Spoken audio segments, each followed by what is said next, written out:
My name is Andra Hurst-Simmons, and I am proud to present my family and the Hurst Ranch to you. From corn poppies to California poppies, the heart of the Hurst family has always been rooted in planting seeds, then watching them sprout and grow. In 1560, one branch of the family tree created Hurst Seeds, and this company was still going strong in the 1980s when Joe and his family took a trip back to merry old England where it all began. The Southern California branch of the Hurst family are direct descendants of 6 adventuresome Hurst siblings. In 1830, 5 Hurst brothers, 1 sister, and their widowed mother set sail from Liverpool, England, bound for America. They planted roots in Dover, Ohio, where Mrs. Hurst had family. The brothers were excellent carpenters, craftsmen, and woodworkers. Upon arrival in America, they put their skills to work. Here is a picture of Joe standing in front of the Hurst home, built by his great-uncle William in 1845. Before long, other Hurst homes dotted the landscape on Dover Road. Josiah Newell Hurst, the son of one of the original 5 Hurst brothers, was raised on Dover Road and later attended Oberlin College, where he met his future wife Annabelle. Where did they settle down? On Dover Road in Dover, Ohio, of course. In 1897, after their 3 children, Charles Josiah, Allie E., and Harriet Maud, were young adults, the possibilities of putting down new roots in the land of sunshine brought the family to California. They auctioned off their animals and farm equipment, boarded a train, and headed west. The Hurst family settled into a house on Friend Street in Whittier. Josiah Newell Hurst put his love of the land aside for 6 years. He bought a city block in up-and-coming Whittier, California, and opened Hurst's, a confection, soda, and cigar store. This turned out to be a very successful business venture and allowed him time to provide for his family while searching for the perfect piece of land to plant new family roots. During the family's first year in California, Charlie explored much of the Golden State on horseback.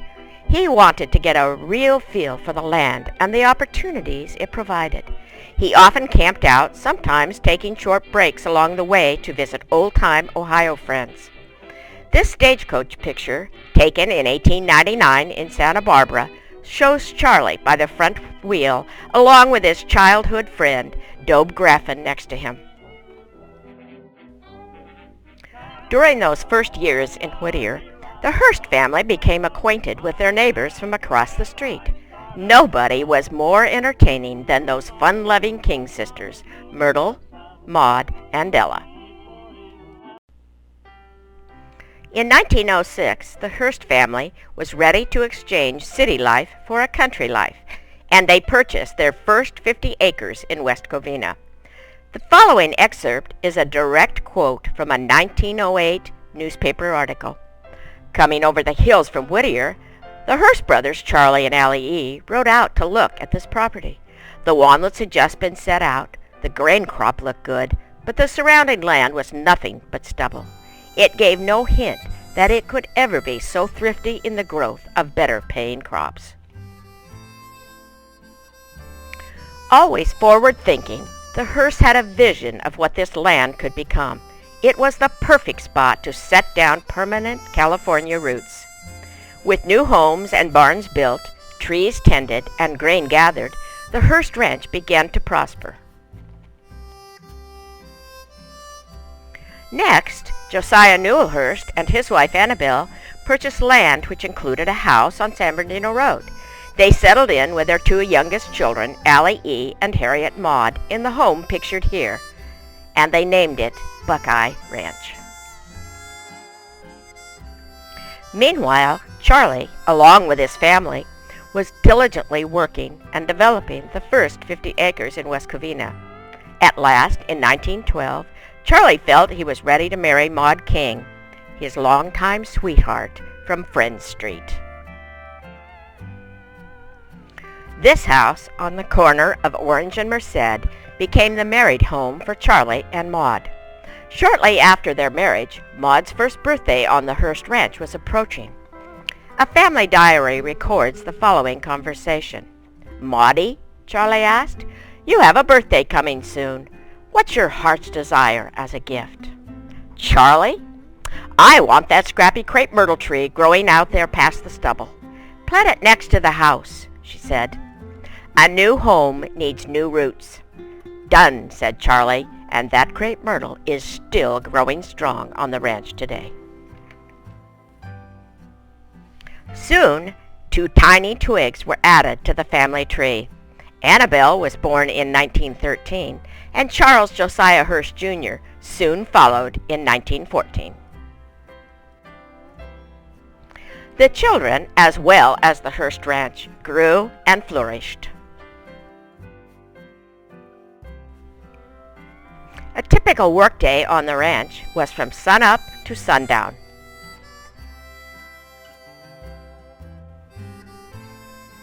During the early and mid-1920s, walnuts were the major cash crop on the ranch.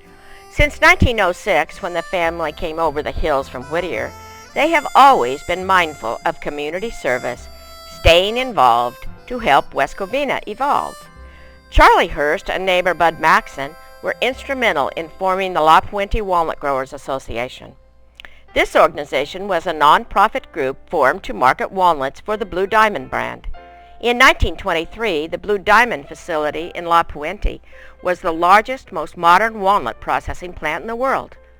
During the agricultural years, Charlie, along with Bud Maxson, gathered signatures to incorporate West Covina as a city. In 1927, civic-minded Charlie became president of the West Covina Chamber of Commerce. By the 1920s, modern technology was on the move. Tractors were replacing mule teams. As shown in this 1922 Los Angeles Times article, farmers were flocking to the tractor school to learn how to use and repair these mechanical workhorses. The Hurst family was soon tuning up their own tractors. Sometimes a tractor could not replace a good pair of mules. Mules are smart and can be very stubborn. The Hurst Ranch team of Bob and Beck were no exception. The family recalled one summer when all of the animals seemed to be tucked in tightly each night, and by daylight they were out wandering the barnyard and beyond. Charlie would get a phone call from Ma Freeze down the block. That call went something like this. "Charlie, your animals are out. They just went by." Bob was leading the pack. "They're heading toward Garvey Avenue. Come and get them." After 3 or 4 days of this nonsense, no one could figure out how this was happening. How were the animals getting out? As the story goes, Charlie entertained the family with this yarn. "One day, just by chance, I saw Bob the mule grab and open the big snap lock with his teeth.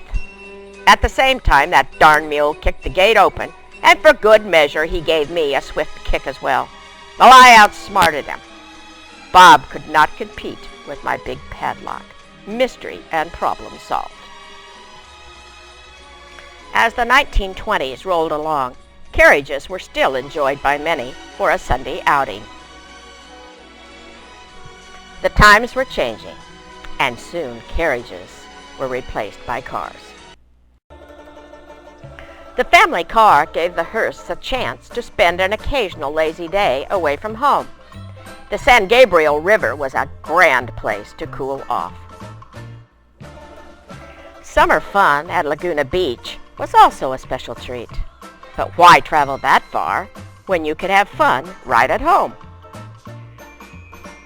In 1924, Charlie Hurst built a swimming pool on the ranch for all the children in the community to enjoy. The water was icy cold, definitely the place to be on a hot summer day. Summer Sundays were special times at the Hurst Ranch. The entire family would gather for a swim, barbecue supper, which was topped off with homemade ice cream. As the 1920s came to a close, the country was in the midst of the Great Depression. Times were tough. Neighbor helped neighbor when and how they could. Annabelle recalled riding to the YMCA with her father, Charlie Hurst. He would place an envelope of cash on the counter with these simple words: "This should be just enough to send a youngster to summer camp." Then with a smile and a wave, he'd be gone. Even children did their part to help others. When Joe was in the 8th grade, his friend Ward Kimball's family lost everything. Ward even stopped coming to school because he was needed at home. He was soon kicked out and told he would not graduate. Perhaps young Joe talked to someone who talked to someone about Ward's plight. But as Ward told it, "I was halfway home picking mustard seeds along the way when Joe rode up on his mighty steed shouting, 'All is forgiven, Ward. They want you back. Hop on and let's go.'" Years later, after Ward Kimball had become the head animator for Walt Disney, he sent along this cartoon drawing of that long-ago event. Joe and Ward remained friends for life. As if the Depression wasn't hard enough to deal with, by 1924 the walnut trees were ravaged by disease. Most groves were removed and replaced with orange trees. The mid-1930s brought better days. The Hurst Ranch grew 2 varieties of oranges, the Valencia and the Navel. The orange crop became a source of much-needed cash. The ranch ultimately became a supplier for Sunkist. School days flew by, and the Hurst children grew. Both Joe and Annabelle attended West Covina Grammar School and Covina High School, and both went on to college. Annabelle graduated from Pomona College in 1934 and then extended her education at Cal Berkeley. Joe graduated from USC with a BS in Business Administration in 1936. Joe's graduation was captured by these words in his Aunt Harriet Maud's 1936 daybook. "All of us went to Joe's graduation in the Coliseum. 1,605 graduates, a perfect day. To top it off, Joe had 12 college friends for a swim and barbecue supper at the ranch. A great time was had by all." On February 26th in 1938, Joe married Ruth Goodrich from Covina. In 1940, Annabelle married Sanford Babson of Claremont. From the early to mid-1940s, new branches blossomed on the Hurst family tree. Pictured here are Joe and Ruth's children, Andra, Joey, and Jan. These are Annabelle Hurst and Sanford Babson's children, John, Carol, and Mary Babson. The Hurst and Babson cousins were close in age and best buddies.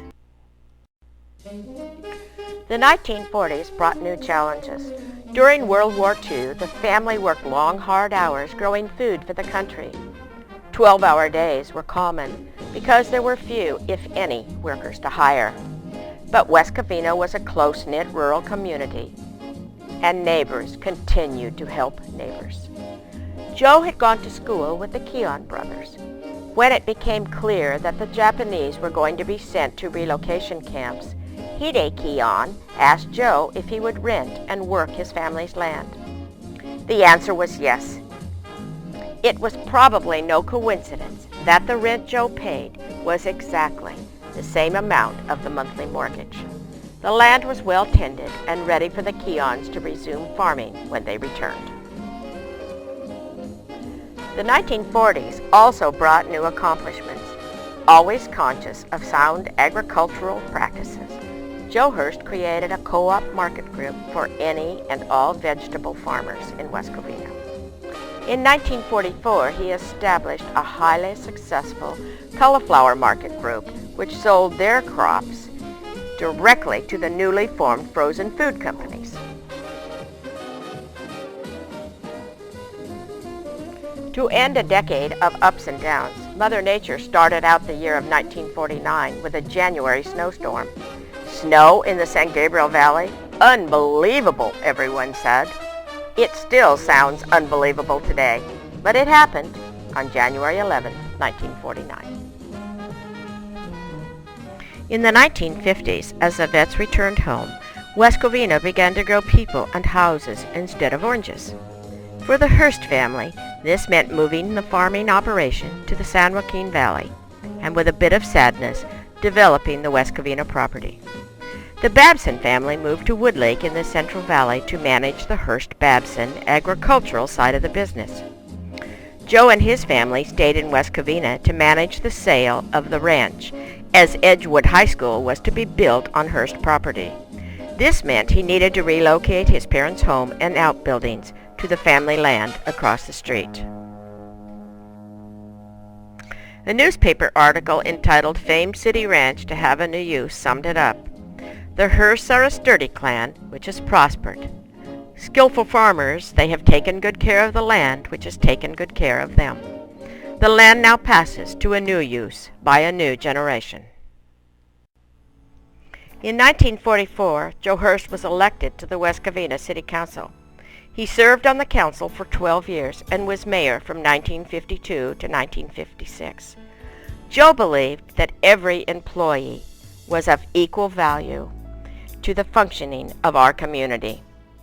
Many a fun day was had by these West Covina employees and their families at the All-City Workers Picnic hosted every year at the Hurst Ranch. Mayor Joe Hurst welcomed new residents to West Covina with these words which harken back to his basic beliefs. "We hope you will be active and interested in public affairs. West Covina has had a successful past because its citizens have been civic-minded. Our future is promising, but its success depends on you and your neighbors." Following in his father Charlie's footsteps, Joe continued to stay involved with the community. His involvement included civic groups such as Boy Scouts and the Mount San Antonio College Foundation Board. He contributed time, money, and effort to these agencies, especially the YMCA and local hospitals. If Joe felt that he could be of help, he was ready, willing, and able. In a newspaper article in 1956, the interviewer credited Joe for forming the foundation of West Covina. As those who knew him would expect, Joe humbly said, I didn't do that much. I simply planted a few seeds, and am enjoying watching them sprout and grow." Now, with a little more time on his hands, Joe turned to his hobbies, which brings us to the Barn Boys. Now, who are the Barn Boys, and how did this group get started? As Joe Hurst put it, it just happened. A group of us just liked messing around with boats. In the early 60s, a group of local West Covina residents would meet at Coffee Dan's restaurant for morning coffee. One thing led to another. The ranch soon became the perfect place to tinker with boats, as Joe had a workshop in the barn left from the farm days. It was all about boats. They built boats, they repaired boats, and they stored boats on the ranch. Every now and then it was time for a river trip, cruising down the Colorado without a care in the world. As these things go, soon friends told friends, and then friends invited friends. Today, the Barn Boys are a group of men committed to companionship, community ties, and preserving the past. Joe especially paid tribute to the memory of longtime friend and barn boy Pete Somfeld. In 1967, Pete began organizing and packing up and storing much of the memorabilia that is currently on display at the ranch. Joe often said, none of this would have happened without the joint effort of every one of the Barn Boys, and it can be said that that is still true today. To this day, the Barn Boys continue to maintain the vegetable garden on the ranch. They plant, tend the field, and enjoy the harvest. Truth be told, the corn is the best ever. The 70s and 80s brought a colorful kaleidoscope of the Hurst-Babson families, always changing, but always taking time to stay in touch. From north to south, relatives were always popping in. After retirement, both Joe and Ruth spent more time on their hobbies. For Joe, it was restoring his Model T, and Ruth gardened and painted. One of her watercolors is shown here. Likewise, Sanford and Annabelle pursued their passions. Sanford's passion was hybridizing iris. He was an award-winning hybridizer with over 60 varieties credited to his name. He won the prestigious Dykes Medal from the American Iris Society. In addition, he was asked by the Society for his permission to have his iris planted in Queen Elizabeth's garden. In an article written about him, he said, "I like to work right in the iris patch, where I can see in my mind what might be possible from the crossing of two irises." What was clearly possible was magical beauty. Annabelle Hurst Babson's passion was all about family. For over 30 years, she made sure we all stayed in touch. As summer fun went, one could ask any Hurst Babson family member, "What is your favorite holiday?" Everyone would agree that it was 4th of July at the Babsons on Road 180, just past the Rabbit Tree. In 1997, the Hurst Ranch officially became a nonprofit organization called the Hurst Ranch Historical Foundation and developed plans for a museum. Shortly after the final deal was done, Joe passed away. As his oldest daughter, I share his dreams. I have been determined to get my father's dreams moving forward, one step at a time.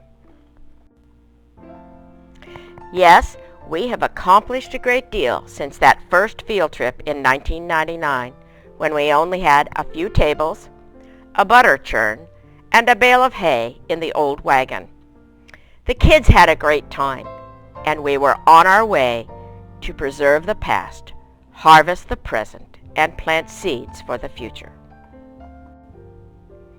Today, the ranch offers school field trips, a garden gourmet program, the annual Harvest Festival, and a community center for special events. Our field trips are curriculum-based, hands-on, educational, and fun for all. For well over 100 years, the Hurst family gathered at the end of the harvest for a big celebration. Today, our Harvest Festival is a window and nod to our past and is a community event loved by kids as well as adults. For years, we have been checking off items on Joe Hurst's wish list for the ranch. The one thing that still remained after 15 years was a gardening program for kids.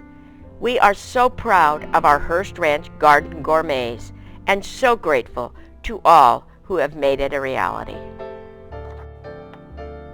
The Hurst Ranch has always been a gathering place for friends and family.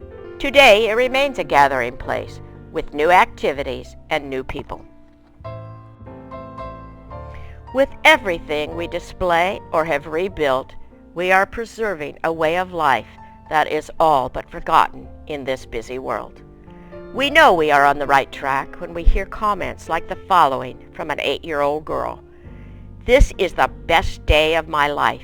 I think I'll stay and live in your world forever." A branch of the Hurst family tree moved to the Sierra foothills in Jamestown, California. Take Highway 108 and you will pass another Hurst Ranch. Pictured here are Charles Josiah Hurst III and his family. Soon his son, Thomas Josiah Hurst, will be taking over the reins of this ranch, which is nestled in the heart of California's motherlode. Thank you for joining us on our trip along memory lane, down country roads, through shady groves and freshly plowed fields, taking us home to a simpler time when your word was good enough and a job worth doing was worth doing well. It was a time of hard work. It was sharing the good times and the not so good times. It was a time of planting deep roots and making a strong commitment to each other and to the future of West Covina, which is nestled in this little slice of the San Gabriel Valley we all call home.